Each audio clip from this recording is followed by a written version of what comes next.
धोरोमखौ लानानै दुलाराय बाथौ गौथुम एबा बाथौ महासभाया बेबायदिनो दिनै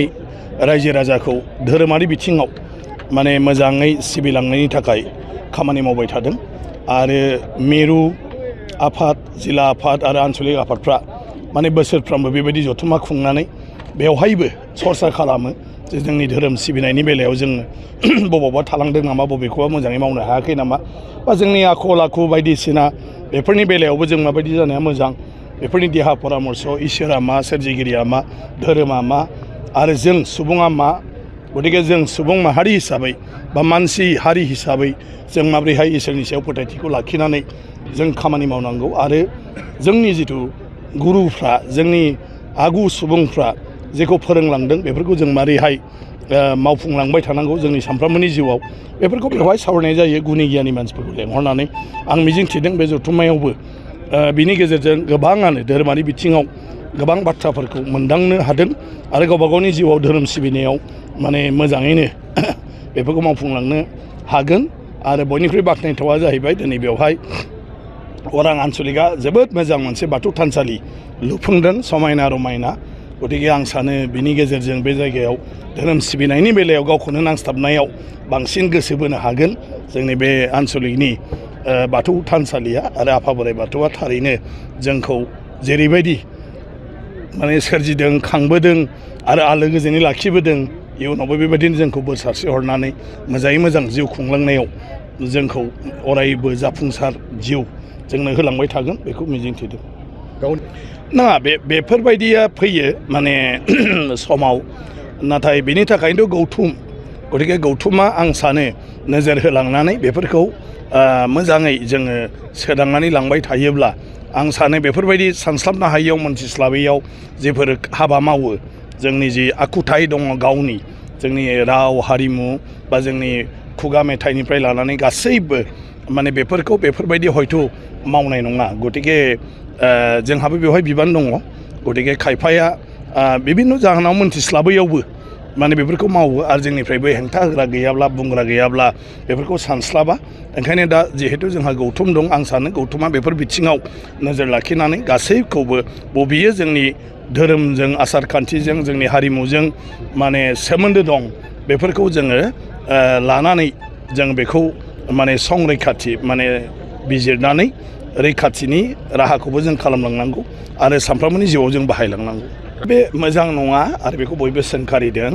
आरो बे बाथ्राखौ लानानै गोबां जोंनि गेजेरावबो सावरायनाय जादों आरो बिथाङा अलरेडि माने सेसनावबो निमाहा बिदों थेवबो बिथांनि बे हाबाखौ जों बयबो बुजिगौ जे बियो उसित जायाखै आरो बिनि गेजेरजों बयबो गावबा गाव मोनथांखिजों दिनै बे जाथायखौ सोंखारिनायजों लोगोसे बायदिसिना गावबा गावनि जिथु गोसोनि साननाय लुबैनाय बेखौ फोरमायदों आरो गासै राजखान्थि हान्जाफ्राबो माने बेफोरखौ माने नायनानै समाल'सना खालामदों बेयो मोजां बाथ्रा होननानै आं सानो बे मोनदांथिया आरो रुपज्योति खुरमानि हान्जायाबो बिनि आफादगिरिया अलरेडि रुपज्योतिखौ लानानै मोनसे डाइरेक्सन होदों आरो बयबो लुबैदों जे बिधान सभायाव बिदि जानो नाङा बिधान सभायाव ओरैनोबाबो बिदि जाखानो नाङा बियो आखाइ दिखांनायल' नङा खुगाजों खुगायावबो सासे माने सोद्रोमाया सासे सोद्रोमाखौ गाज्रि राव बाहायनो नाङा एटेक खालामनाङा सोरबा खोथा बुङोब्ला बेवहाय गसंथेनानै दान्थेबाय थानो नाङा बे बिधान सभानि नेमानो नंखाया गतिके बिनि गेजेरजों माने बेफोरबायदि माखासे जाथाया जाबोयो आरो मैयानि जाथाया आं सानो बेफोरनिफ्रायनो सिमा बारनाय मोनसे जाथाय खिन्थु दा जिहेतु बयबो रिलाइज खालामबाय आं सानो गाबोननिफ्राय आरो आसाम आयेन आफादाव जुदि बयबो बे साननाय बायदिनो जुदि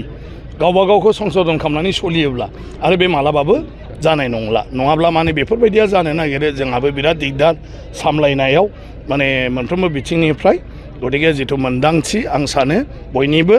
बियो निस्सय जों गावखौनो गाव सुद्रायनानै आयेन आफादाव मोनसे सोद्रोम माने माबा हिसाबै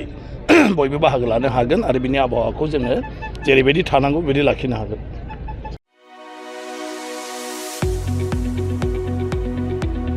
गुनगोनां गोजौ सोलोंथाइ लानो गोसो गुदुं फरायसाफोरनि थाखाय गोजोनथाव खौरां क'क्राझारनि बड'लेण्ड स्टार एकाडेमियाव फरायसाफोरनि मुं थिसननाया सोलिगासिनो 2025-26 सोलोंथाइ बोसोरनि थाखाय 6 थाखोनिफ्राय 9 थाखोसिम आरो ओइचएस फार्स्ट इयार आरो ओइचएस सेकेन्ड इयार थाखोआव फरायसाफोरनि गोदानै मुं थिसननाया सोलिगासिनो। क'क्राझार शहरजों नांजाबनाय साहा फारसे साखाथि तितागुरियाव थानाय बड'लेण्ड स्टार एकाडेमि क'क्राझाराव बड' मिडियामनि 6 थाखोनिफ्राय 9 थाखोसिम साइन्स, आर्टस, कमार्स स्ट्रिमाव, बड' आरो इंलिश मिडियामाव ओइचएस फार्स्ट इयार आरो ओइचएस सेकेन्ड इयार थाखोआव फरायसाफोरनि गोदानै मुं थिसननाया दासान्दि सोलिगासिनो दं। रोंगौथि गोनां फोरोंगिरिफोरनि फोरोंथाय होनायजों लोगोसे गोबां उफ्रा सोलोंथाइनि खाबुफोर जेरै डेली फ्रि जेईई आरो नीट क्लास, जेईई नीट आरो कम्पिटिटिभ एग्जामनि थाखाय free mock test, English speaking class, daily GK class, career guidance, library facilities, personal attention, हौवासा आरो हिन्जावसाफोरनि थाखाय आलादा थाग्रा हस्टेल बायदि बायदि सोलोंथाइ खाबुफोरजों गुनगोनां सोलोंथाइखौ बे बड'लेण्ड स्टार एकाडेमियाव मोननो हागोन। बेनि अनगायैबो मेट्रिक आनजादाव 85% एबा बेनि बांसिन नम्बर मोननाय फरायसाफोरनो बेसेन लायालासे मुं थिसनथाइ होगोन आरो बिपिएल नखरनि फरायसाफोरनो मुं थिसननायाव 20% रेहाय होनाय जागोन। अब्ला मानोथो गोबाव खालामनो, नोंथाङाबो गुनगोनां गोजौ सोलोंथाइ लानो थाखाय क'क्राझारनि बड'लेण्ड स्टार एकाडेमियाव मुं थिसननायनि खाबुखौ लादो। बांसिनै मिन्थिनो थाखाय गाहायाव होनाय मबाइल नम्बराव फोनांजाब खालाम। मबाइल नम्बर 7638008149, 6003494371 आरो 6000034997।